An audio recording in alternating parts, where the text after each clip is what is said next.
Mica sirenă de Hans Christian Andersen.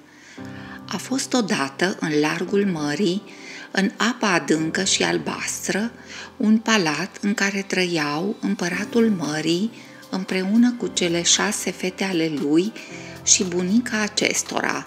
Fetele erau niște domnițe frumoase cu trupul terminat în coadă de pește în loc de picioare.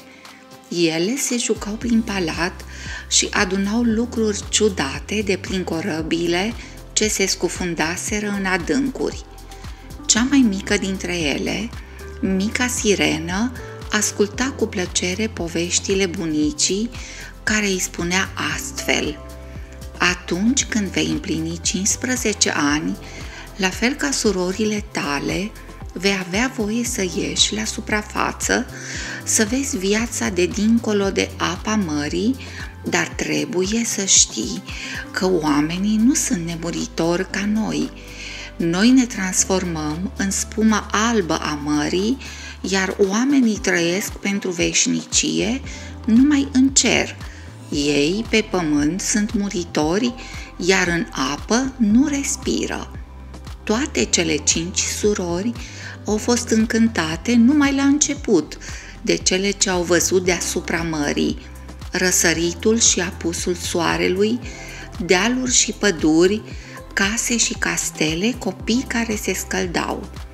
Toate surorile cele mari au spus că e mai frumos în castelul lor din adâncuri. Numai câteodată mai ieșeau pe lângă corăbii și cântau frumos, iar pe timpul furtunilor spuneau corăbierilor să nu le fie teamă pentru că ele vor veni în ajutorul lor. A sosit ziua când mica sirenă a împlinit 15 ani și seara a ieșit la suprafața apei. Aici, pe apa liniștită a mării, era o corabie cu luminițe aprinse și oameni veseli în haine de sărbătoare. Cel mai frumos era prințul care își sărbătorea ziua de naștere. După miezul nopții, când focurile de artificii s-au oprit, s-a iscat o furtună care a zdrobit corabia și l-a aruncat pe prinț în apă. Mica sirenă și-a amintit că oamenii nu pot trăi în apă, a pornit în not, l-a prins pe prinț și l-a ținut deasupra apei, apoi l-a dus în not până la stânci și s-a ascuns. Deodată, spre prinț, aleargă o altă prințesă care se salvase de pe corabie. Acesta o vede și crede că ea i-a salvat viața. Mica sirenă merge la crăiasa mării și îi spune: vreau să devin om și să trăiesc lângă prințul meu. Știu pentru ce ai venit.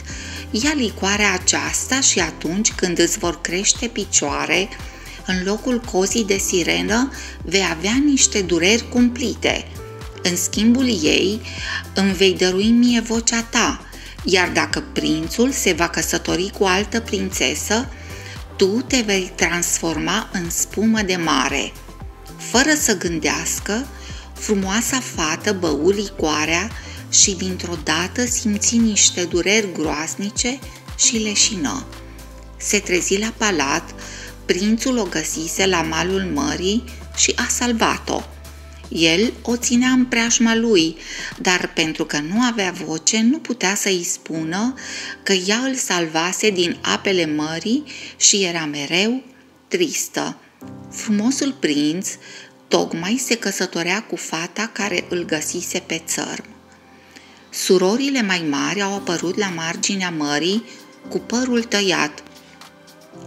Îl dăruiseră creiesei mării în schimbul unui cuțit pe care mica sirenă să-l înfigă în inima prințului înainte de răsăritul soarelui. Sângele lui ar putea să-i redea vocea, coada de pește și întoarcerea din nou printre sirene. Mica sirenă știa că îl va pierde pe prinț. Renunțase la vocea ei minunată și îndurase atâtea dureri, dar dragostea pentru el era mai puternică decât toate acestea. Așadar, frumoasa domniță sirenă a aruncat cuțitul în mare, apoi s-a aruncat și ea și s-a transformat într-o magnifică spumă albă care plutește și azi pe valurile mării.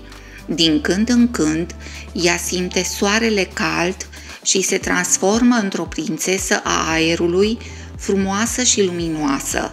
Nevăzută de nimeni, intră în palatul prințului și îi mângâie ușor pe el și pe mireasa lui.